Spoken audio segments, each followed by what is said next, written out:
Justin Fields had himself a day today, even with dozens of Bears and most of the wide receiver core out with injury. What up, guys? Swifty here, covering everything Chicago Bears training camp. Today, Justin Fields and the offense looked sharp all day. Fields was throwing darts and moving the offense, taking deep shots when they were there, and hitting the checkdowns when they weren't. Also seen quite a few designed rollouts and bootlegs. These are the kind of plays I expect to see more of this year, as they are a strength of Justin Fields. Good to see the coaching staff actually understand this. Fields was showing off his downfield accuracy and ball placement skills all day long. Even with so many wide receivers missing, it didn't stop Fields from balling out today. He looked decisive, threw the ball very well on the move, and had another day where he was just very sharp all day long. I mentioned earlier that I expect to see more days like this. Fields is that talented, and there are going to be days where he just balls out.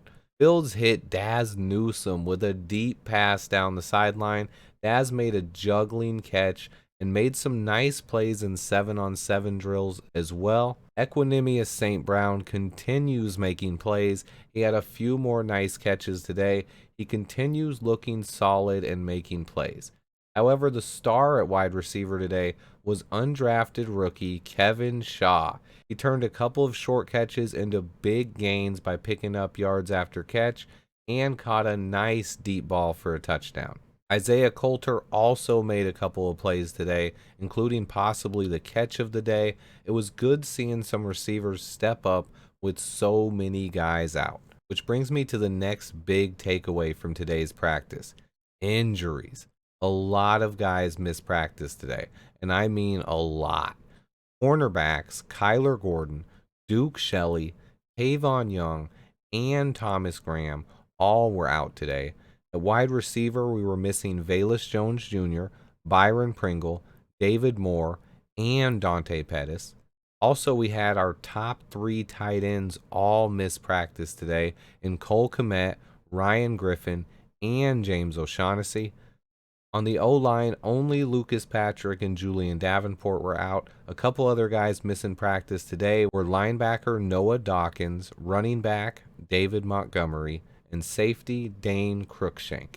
That is a long list of guys not practicing today. Part of that, I think, is they want to make sure guys are healthy and rested for this weekend's preseason action. Also, since we have to make 5 cuts after this weekend's game, it's possible they want to evaluate some of the third string guys a bit more and get better looks at the guys who are on the bubble for this weekend. The Bears have to cut down 5 players by next Monday, so it's just a small cut, but still some guys' jobs are on the line, so the coaches may be paying a little extra attention to those guys over the next few days. Evan Jenkins opened up at right guard and got some work with right tackle as well with the second team. Other than that, the line was pretty much the same as yesterday. I think they have the rotation pretty much set for this weekend's game. I think players' performances in that game will weigh heavily on whether or not they shake up the line afterwards. I expect there to be some shakeups, but how well the line plays this weekend definitely will determine how much of a shakeup there will be. We also have an update at the defensive tackle position. Nobody has talked much about Mike Pennell.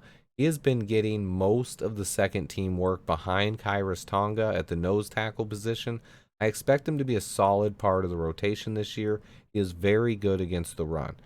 At 3 tech so far, it's Justin Jones, followed by Micah Treadway and Lakel London, although they have been working Angelo Blackson in a bit as well. We got a possible update on Roquan Smith as Ryan Pohl's agent showed up at Hallis Hall this morning. Well respected around the league, and former Bears defensive end Trace Armstrong. Most people don't think of this much, but I actually think Trace brings a unique perspective to these negotiations. He is a former player and former Chicago Bear. He is well respected throughout the league and is a current agent. He might offer a perspective that neither Poles nor Roquan can. Cliff Stein has also been heavily involved in these negotiations as well. I'm not putting too much thought into it, but I did want to point out that I respect Trace Armstrong and there is potential that he can help get a deal done here. Also, we do have a pretty big update. The Bears have taken Roquan Smith off the PUP list. Let me break down what this means. This was a strong move by Ryan Poles, and I agree with it. The Bears have been working hard with Roquan to get this deal done. They have allowed him to miss practice and not fine him by putting him on the PUP list, and had confidence they would get a deal done. Yesterday's press release right before Family Fest by Roquan was just a dirty move, and he threw the front office under the bus. He said the new front office regime doesn't value him here. He said they refused to negotiate in good faith. He also said they tried to take advantage of him and that they don't value what he brings to the table. All very strong words from Roquan. I love how Ryan Poles came to the podium yesterday and addressed the situation. It's something Ryan Pace never did after his first year. Poles sounded like a guy who wanted to get a deal done and was optimistic that they were making progress. It seemed like Roquan's statement shocked him, and he had to take it personally. That being said, bullying the boss is not how you negotiate, and I agree with what Poles did today. He was being a nice guy before, but Roquan said he wanted to play hardball.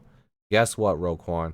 You aren't on the PUP anymore, and according to reports from NFL insiders, nobody is really trying to trade for you right now either. So guess what? He has to play, or he's going to forfeit $10 million this season and still be a restricted free agent for the Bears next year. I had been really optimistic that a deal would get done, but Roquan chose to go this direction, and now Poles has doubled down and shown he will not be bullied. It's now on Roquan to show up in practice or start paying big fines.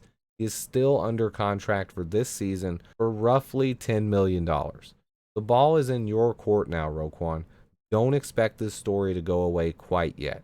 That being said, I don't want to start doing daily Roquan Smith updates. I care more about what happens on the field, and I'm sure you guys do too as well. Right now, this is pretty big news though, but if it drags on for too long, I probably won't cover it very much until there's real news. Overall, it was a good day for the offense, and we will see if they can stay hot and have another good day tomorrow. An important note, tomorrow is the last practice before Saturday's preseason action. So it'll be interesting to see how many of the guys who missed practice today return to practice tomorrow. I think it's very possible the coaches just wanted to rest some guys who were dinged up, but I expect if they can't practice tomorrow, then they most likely won't be available for the game on Saturday. Stay tuned. I will be dropping a lot of content over the next few days. Remember to hit that like button, and until next time, bear down.